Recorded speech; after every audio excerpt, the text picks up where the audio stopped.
أعوذ بالله من الشيطان الرجيم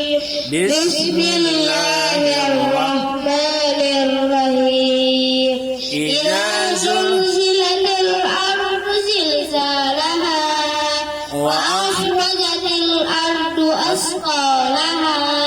وقال الإنسان ما لها يومئذ تحدث أخبارها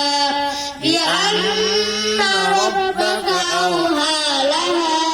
يومئذ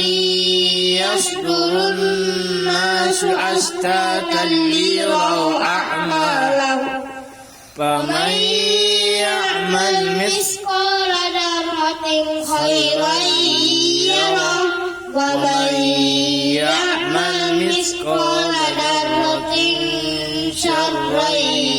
يره صدق قوله العظيم.